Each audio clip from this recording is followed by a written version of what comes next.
Fala pessoal, seja muito bem-vindo a mais um vídeo aqui no canal. Hoje a gente vai falar sobre propósito de vida. E talvez o que eu vou explicar aqui vai mudar um pouco a sua percepção de propósito, porque o que tem sido falado de propósito por muitos lugares, na verdade não é o que a Bíblia disse e pode estar enganando você.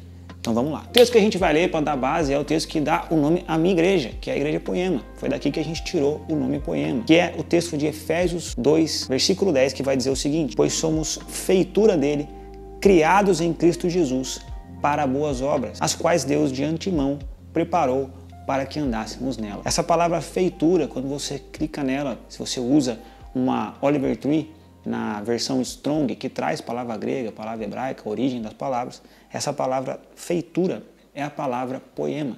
E é daí que surgiu o nome da nossa igreja, de que nós somos essa feitura de Deus.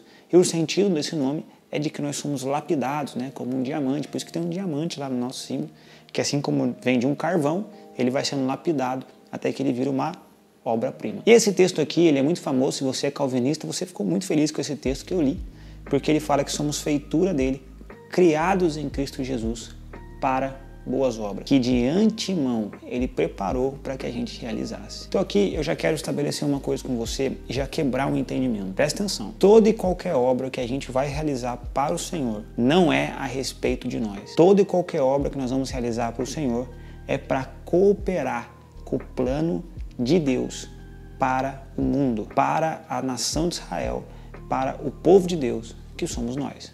Porque eu sou do time que vota de que a nação de Israel, a nação hoje de Israel, não é só os israelitas. Porque Paulo vai dizer que o muro de inimizade que foi quebrado entre judeus e gentios, e hoje eles são um só povo, o Israel de Deus. Então nós somos hoje, nós todos, o alvo do plano de Deus. Aquilo que Deus está realizando na terra tem a ver com essa transformação, essa redenção do povo caído, para que lá na frente ele venha e reine sobre nós no milênio. Então, tudo o que tem acontecido, tudo o que a gente possa fazer, tem a ver com o plano eterno de Deus. Que é, no fim das contas, que a gente esteja com Ele para sempre. Que é aquilo que um dia a gente tinha no Éden, a gente tenha de volta lá no Apocalipse. Se você ler Apocalipse 21, o texto vai dizer o seguinte, o texto vai dizer, olha, novos céus, nova terra, eu vi a nova Jerusalém descer e Deus estava com os homens. Então, o plano de Deus, no fim das contas, não é derrotar o mal, não é que eu e você tenham uma vida próspera, que eu e você tenham uma missão de vida, ou qualquer uma dessas coisas. Mesmo que essas coisas façam parte da jornada. O plano de Deus, no final das contas, é que a gente esteja com Ele para sempre. É que a gente esteja com Deus eternamente.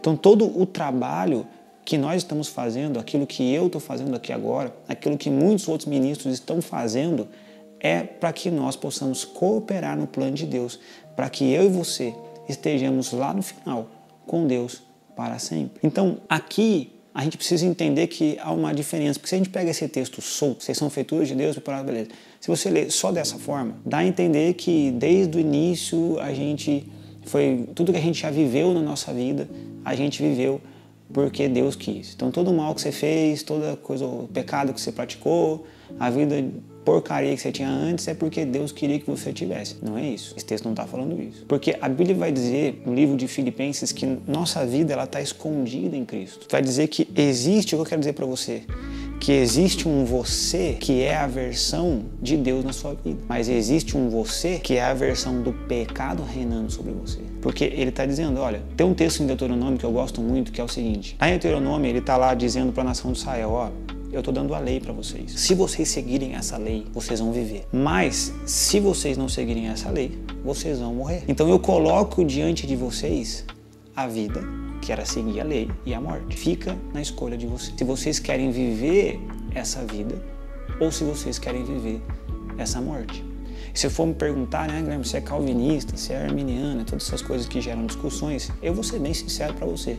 Olhando para a Bíblia, eu vejo tantos momentos que são calvinistas quanto momentos que são arminianos, que basicamente quer dizer o seguinte: se você é calvinista no sentido de que Deus elegeu, no sentido de que Deus ele salvou algumas pessoas, que Deus já pré-determinou algumas coisas, e eu acredito que existe um nível de pré-determinação, um nível que Deus já estabeleceu coisas, como por exemplo, o fim dos tempos. A profecia do fim dos tempos já é algo que Deus estabeleceu, ela vai acontecer, a gente querendo ou não, a gente escolhendo ou não, ela vai acontecer. eu não acredito que exista um livre-arbítrio completo, no sentido de que você pode fazer o que você quiser. Eu, por exemplo, vou lutar contra a gravidade e vou emerger aqui e não vou ficar mais, vou ficar flutuando, que nem o pessoal lá do espaço. Eu decido isso por mim? Não decido. Eu decido que agora não vai ter mais ar nessa sala. Então todo mundo que está nessa sala aqui vai morrer sem ar. Não posso decidir isso. Não existem escolhas que eu possa fazer, então existem escolhas que eu posso fazer e existem escolhas que eu não sou capaz de fazer. Então existe um nível aqui de responsabilidade nossa e coisas que Deus predeterminou. Então cabe a mim e a você acreditar nesse texto pela fé, porque a Bíblia diz em Romanos que a fé vem por ouvir a pregação. Eu estou pregando para você. Se você acredita que você é uma obra-prima de Deus e que existem obras que Deus preparou para que você realize, se eu acredito que tem obras que é para que eu as realize, então pela fé eu estou aqui. Pela fé eu estou me colocando dizendo, Senhor, eu estou aqui para o ID que o Senhor tem, para realizar as obras que o Senhor tem por meio da minha vida. Obras que não são sobre mim, que não são sobre eu ser o centro disso tudo, mas que cooperam para o plano eterno de Deus. Por isso que a Bíblia fala que nós somos cooperadores da obra de Cristo. Então, a primeira coisa que eu quero dizer para você é que você não é o centro do mundo, o plano de Deus é para o qual nós cooperamos. A segunda coisa, eu não acredito que exista só uma pré-determinação e as coisas são determinadas dessa forma e todo mundo tem que seguir e azar de todo mundo, mas que existe um nível de pré-determinação, mas existe um nível de responsabilidade humana. Se você quer aprender um pouco mais sobre isso, eu já indiquei esse livro outras vezes, é o livro Graça Transformadora, do Luciano Subirá, que ele vai falar um pouco sobre isso, que é uma graça que ela nos capacita a fazer as coisas, mas também é a graça que nos salvou sem qualquer intervenção nossa, sem que a gente consiga fazer qualquer coisa para nos salvar. Então, a mesma graça que um dia veio sobre mim e sobre você, nos salvou, nos redimiu, nos trasladou para o reino do Filho, é a mesma graça que hoje nos permite capacitar se a gente tomar posse dela. Porque pela fé eu posso desistir. A Bíblia fala que alguns naufragaram na fé. Significa o quê? Que eles estavam na jornada, no meio do caminho eles naufragaram. No meio do caminho eles desistiram. No meio do caminho o pecado, os prazeres ou a idolatria, entre várias outras coisas que vão chegando no nosso caminho, nos fizeram perder a fé. Assim como aconteceu com Emineu e Alexandre. Paulo fala Emineu e Alexandre, que eram cooperadores da obra, naufragaram na fé e me abandonaram. Então, estabelecido isso, eu quero dizer para você, Deus tem algo para a sua vida. Deus quer realizar coisas que você nem imagina, que você não se acha nem um pouco capaz de fazer. Eu quero dizer para você, eu não achava que eu era nem um pouco capaz de fazer o que eu estou fazendo, nem de estar onde eu estou, de liderar o que eu lidero, de viver onde eu vivo. Eu nunca imaginei essas coisas, mas pela fé, Deus vai começando com a gente pequena. A Bíblia diz, aquele que é fiel no pouco eu vou colocando sobre o muito, porque ele permaneceu fiel no pouco.